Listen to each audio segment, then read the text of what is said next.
Hi friends, good morning. ನಾನು ಅನಿತಾ ನವೀನ್.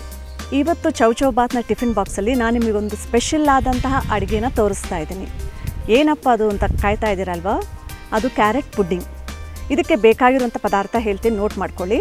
ತುರಿದಿರೋ ಅಂಥ carrot, ಹಾಲು, ಸಕ್ಕರೆ, ಏಲಕ್ಕಿ ಪುಡಿ, ಗೋಡಂಬಿ, ದ್ರಾಕ್ಷಿ, ತುಪ್ಪ ಮತ್ತು ಗಸಗಸೆ. ಕ್ಯಾರೆಟ್ ಪುಡ್ಡಿಂಗ್ ಮಾಡೋದು ತುಂಬಾ ಸುಲಭ. ಇದಕ್ಕೆ ಫಸ್ಟ್ ನಾವು ನೀರನ್ನ ಕಾಯಿಸ್ಕೋಬೇಕು.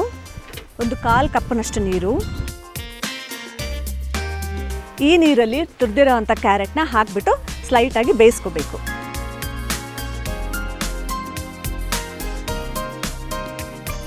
ಸಾಮಾನ್ಯವಾಗಿ ಕ್ಯಾರೆಟ್ನ ಹಾಗೆ ಹೆಚ್ಚಿಬಿಟ್ಟು ಮಕ್ಕಳನ್ನ ತಿನ್ನಿ ಅಂತ ಕೊಟ್ಟರೆ ಖಂಡಿತ ಯಾರೂ ತಿನ್ನಲ್ಲ. ಅದಕ್ಕೆ ಈ ಥರ ಒಂದು ಸ್ವೀಟ್, ಅದು ಡೆಸರ್ಟು ಇಲ್ಲ ಪುಡ್ಡಿಂಗ್ ಅಂತ ಒಂದು ಹೊಸ ಹೆಸರಿಟ್ಟು ನೀವು ಕೊಟ್ಟಾಗ ಖಂಡಿತ ಅವ್ರು ರಿಲೀಶ್ ಮಾಡ್ತಾರೆ. ಇದು ಕಣ್ಣಿಗೆ ಸಹ ತುಂಬಾ ಒಳ್ಳೆಯದು. ಡೈಲಿ ಕ್ಯಾರೆಟ್ ತಿಂತಾ ಬಂದರೆ ನೈಟ್ ಬ್ಲೈಂಡ್ನೆಸ್ ಅಂತ ಏನು ಹೇಳ್ತಾರೆ, ಅದನ್ನು ಸಹ ನಾವು ಹೋಗಲಾಡಿಸ್ಬೋದು. ಸ್ವಲ್ಪ ಸಾಫ್ಟ್ ಆದರೆ ಸಾಕು. ಇದ್ರ ಜೊತೆಯಲ್ಲಿ ಸ್ವಲ್ಪ ಹಾಲು, ಸಕ್ಕರೆ ಮತ್ತು ನೀರು ಹಾಕಿಬಿಟ್ಟು ಮಿಕ್ಸಿಯಲ್ಲಿ ನಾವು ಸ್ವಲ್ಪ ತಿಕ್ಕ ಪೇಸ್ಟ್ ಥರ ರೆಡಿ ಮಾಡ್ಕೋಬೇಕು.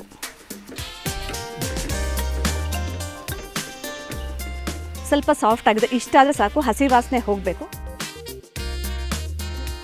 ಕ್ಯಾರೆಟ್ ಬೆಂದ ನಂತರ ನಾವು ಹಾಲು ಮತ್ತು ನೀರು ಎರಡು ಸ್ವಲ್ಪ ಮಿಕ್ಸ್ ಮಾಡಬೇಕು.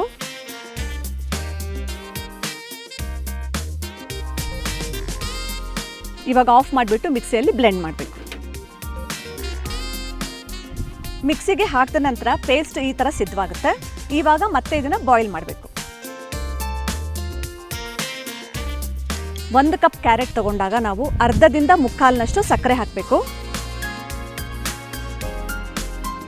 ಇಲ್ಲಿ ಅರ್ಧ ಕಪ್ನಷ್ಟು ಸಕ್ಕರೆ ಹಾಕಿದ್ದೇನೆ. ಸಕ್ಕರೆ ಕರಗಿದೆ. ಇವಾಗ ಗಸಗಸೆ 2 ಸ್ಪೂನ್ನಷ್ಟು. ಇದು ಹಸಿದು ಹಾಗೆ ಡೈರೆಕ್ಟಾಗಿ ಹಾಕಬೇಕು. ಇದು ಬಾಯಿ ಹುಣ್ಣೇನಾದರೂ ಆಗಿದ್ರೆ ಬೇಗ ಹುಣ್ಣೆಲ್ಲ ಕಮ್ಮಿ ಆಗಿಬಿಡುತ್ತೆ. ಇನ್ನೊಂದು ಸ್ವಲ್ಪ ಗಟ್ಟಿ ಆಗಲಿ. ಆದ ತಕ್ಷಣ ಕೊನೆಯಲ್ಲಿ ಏಲಕ್ಕಿ ಪುಡಿ.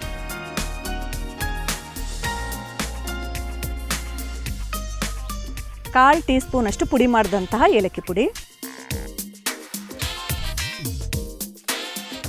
ಇವಾಗ ಇದನ್ನು ಸೈಡಲ್ಲಿ ಇಟ್ಬಿಟ್ಟು ನಾವು ಕ್ಯಾಶ್ಯೂ ನಟ್ಸ್ ಮತ್ತು ದ್ರಾಕ್ಷಿನ ಫ್ರೈ ಮಾಡ್ಕೊಳ್ಳೋಣ. ತುಪ್ಪ ಕರಗಿದ ತಕ್ಷಣ ಗೋಡಂಬಿ ಹಾಕೋಣ. ಗೋಡಂಬಿ ಫ್ರೈ ಆದ ನಂತರ ಕೊನೆಯಲ್ಲಿ ದ್ರಾಕ್ಷಿ.